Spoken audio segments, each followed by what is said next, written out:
सभी शिक्षक साथियों का कोर्स वन में स्वागत है सरकारी स्कूल टैलेंट में।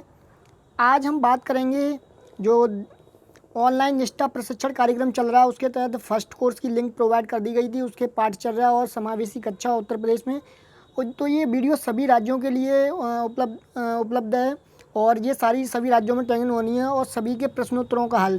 तो जो फर्स्ट कोर्स है उसके प्रश्नोत्तर कौन से हैं वो इम्पोर्टेंट था और 60% नंबर लाना ज़रूरी है और अगर नहीं लेके आ पाए तो आप फेल माने जाओगे, इसलिए प्रश्नोत्तरों को पहले से पढ़ लीजिएगा जिससे कि आप लोगों के जो आंसर हैं वो गलत ना हो और 60% मार्क्स आएंगे तभी आपकी ट्रेनिंग पूर्ण मानी जाएगी। तो देखेंगे कौन कौन से क्वेश्चन हैं इसमें और किस टाइप के क्वेश्चन पूछे हैं और उनका आंसर क्या है। सो गाइस वीडियो को चैनल को सब्सक्राइब कर लें जिससे कि आपको आने वाले क्वेश्चन सेकंड कोर्स के थर्ड कोर्स का भी लिंक आ चुका है तो उसके भी प्रोवाइड करा देंगे अपने चैनल पर। तो चैनल को सब्सक्राइब कर लीजिएगा और वीडियो को लाइक शेयर जरूर कर दिएगा। जितने भी शिक्षक साथी हैं जिन लोगों ने ट्रेनिंग नहीं की है जो ट्रेन कर रहे हैं उन सभी लोगों को इस वीडियो को भेज दीजिएगा। तो फर्स्ट क्वेश्चन है, पहला क्वेश्चन आपको एक पॉपअप विंडो के जब लास्ट में पहुँच जाएंगे तो मिलेगा आपको कि यहाँ पर क्या करेंगे, राष्ट्रीय शिक्षा मतलब ये अव्यवस्थित क्रम होगा, उल्टे सीधे क्रम में होगा।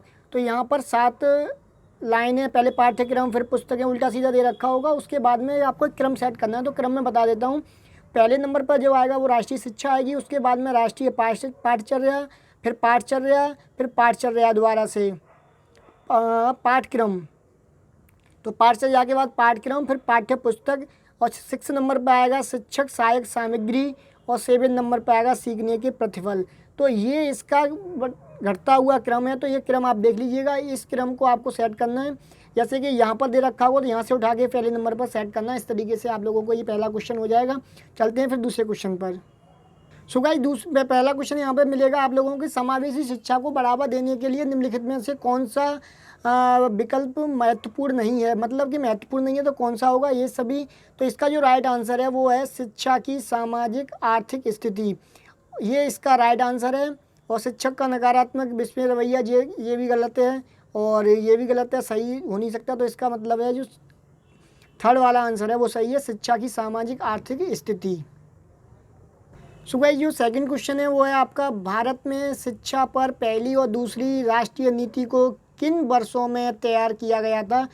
तो 1967 से 1979 तक, 1968 से 1986 और 1966 और 1992, 1986 और 1919।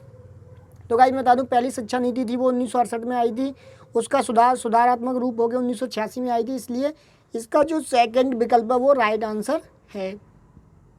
नेक्स्ट क्वेश्चन है, बच्चों को निःशुल्क और अनिवार्य शिक्षा का अधिकार RTE अधिनियम कब अधिनियमित किया गया और कौन सी वर्ष लागू किया गया था। तो इसका राइट आंसर 4 विकल्प दे सकते हैं। वर्ष 2009 में अधिनियमित किया गया और अप्रैल 2010 में लागू हुआ। वर्ष 2009 में अधिनियमित किया गया और अप्रैल 2009 में लागू हुआ। वर्ष 2008 में अधिनियमित और अप्रैल 2009 में लागू। वर्ष 2008 में अधिनियमित और अप्रैल 2009 में लागू। तो इसका जो राइट आंसर है, ये वर्ष 2009 में अधिनियमित किया गया था और अप्रैल 2010 में इसको लागू कर दिया गया था निःशुल्क और अनिवार्य शिक्षा को RTE के तहत। भाई यहाँ पे हमें एक महत्वपूर्ण जानकारी आप लोगों को दे दूँ, इन क्वेश्चनों का क्रम आगे पीछे हो सकता है, लेकिन क्वेश्चंस कुछ 1-2 क्वेश्चन एक्स्ट्रा भी हो सकता है आपके कोर्स में, आपके प्रश्न उत्तर में, लेकिन क्रम उल्टा हो सकता है। बहुविकल्पियों का जो क्रम है वो भी उल्टा हो सकता है और क्वेश्चन भी आगे पीछे हो सकते हैं। तो ध्यान से पढ़िएगा, उसके बाद में अपना आंसर करिएगा जब भी आप ट्रेन करें। नेक्स्ट क्वेश्चन है, निम्नलिखित में से राष्ट्रीय पाठचर्या की रूपरेखा के लिए कौन सा वाक्य सही है। तो कौन सा वाक्य सही है, तो इसमें ऑप्शन दे रखे हैं, पहला सभी है, दूसरा यह शिक्षा पर राष्ट्रीय, और जो इसका राइट आंसर बता दूँ राष्ट्रीय पाठचर्या के सभी सही हैं और यह शिक्षा पर राष्ट्रीय नीति में उल्लिखित दृष्टि के अनुरूप शैक्षिक उद्देश्य प्रदान करता है। तो ये भी राइट आंसर है इसका। यह पाठ्यक्रम और पाठ्य पुस्तकों में शामिल की जाने वाली सामग्री पर मार्गदर्शन प्रदान करता है। तो ये भी राइट है। NCERT को NCF विकसित करने के लिए आदेश दिया गया है। तो ये भी राइट है, इसलिए मतलब इसका जो राइट आंसर होगा सभी है, चूँकि ये तीनों आंसर इसके सही हैं। नेक्स्ट क्वेश्चन है, NEP 2020 स्कूली शिक्षा के मौजूदा 10+2 डिज़ाइन किस में बदलने का प्रस्ताव देता है। तो यहाँ पर जो 10+2 था वो किस तरीके से डिज़ाइन किया गया है। तो इसमें जो डिजाइन अभी 2020 की शिक्षा नीति में क्या है वो 5+3+3+4 में डिवाइड किया गया है। ये इसका नया एजुकेशन का था। पहले 5+3+2+ था, इस तरीके से था, और 3 था। फिर ग्रेजुएशन 3 साल की, तो इसको अभी ये ग्रेजुएशन 4 ईयर की कर दी है, तो इसलिए ये वाला जो है ऑप्शन राइट है। नेक्स्ट क्वेश्चन है समान विकलांगता वाले 2 बच्चे।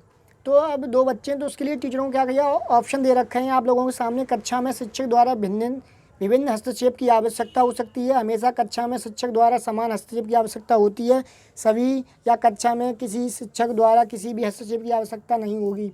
तो कक्षा में शिक्षक द्वारा विभिन्न हस्तक्षेप की आवश्यकता हो सकती है, क्योंकि दोनों में समान विकलांगता वाले 2 बच्चे हैं। तो इसका ये राइट आंसर है। नेक्स्ट क्वेश्चन है इन सभी को छोड़कर UDL सिद्धांत। तो ये सिद्धांत कौन सा है? सो गाइस, काम करने के कई साधन, प्रस्तुत के कई साधन, अभिव्यक्ति के कई साधन, व्यवहार प्रबंध के कई साधन। तो इसका जो राइट आंसर है वो व्यवहार प्रबंध के सभी साधन, ये इसका राइट आंसर है। ये सारे के सारे क्वेश्चंस आप लोगों को देखने को मिल जाएंगे आपके जब आप निष्ठा परिषद के 7th भाग में जाएंगे प्रश्नोत्तर में, तो वहाँ पर सारे क्वेश्चन आपको देखने को मिलेंगे। निम्नलिखित में से कौन सा कथन पाठ्यचर्या के लिए मान्य नहीं है? तो इसका जो राइट आंसर है वो है यह भारत में विभिन्न स्तरों पर शिक्षा के लिए दृष्टि प्रदान करता है। तो ये इसका जो राइट आंसर है। आप दूसरे ऑप्शन भी पढ़ के देख सकते हैं, लेकिन बट इसका जो राइट आंसर है वो यह है लास्ट वाला।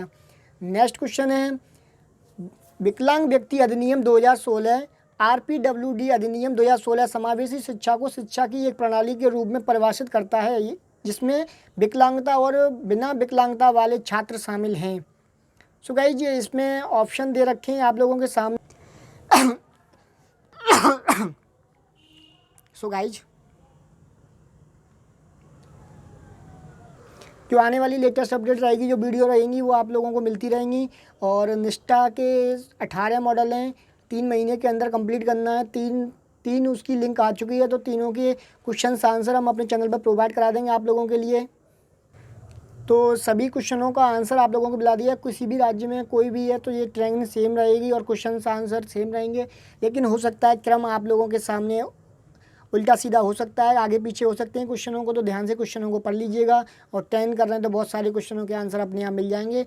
यदि बाई चांस आप लोग कोई मिस्टेक हो जाती है या कोई नंबर 6 नंबर से कम आते हैं, तो रेडो पर जाके दोबारा से इस पेपर को सबमिट कर सकते हैं अपने सही आंसरों के साथ में। लेकिन 60% नंबर लाना इसमें कंपलसरी है।